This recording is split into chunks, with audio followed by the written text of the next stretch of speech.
Este ventilador, por ejemplo, se le había chispado el cable y sí, la clavija ya no estaba pasando corriente. Esta, mira.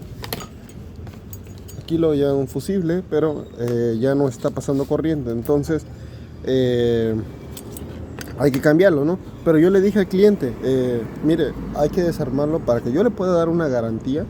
Tengo que desarmarlo y ver cómo está. Y miren, sí, efectivamente, los bujes están bien dañados. Pero si yo nada más lo hubiera arreglado por fuera, se le hubiera parado al cliente. ¿Y quién va a tener la culpa?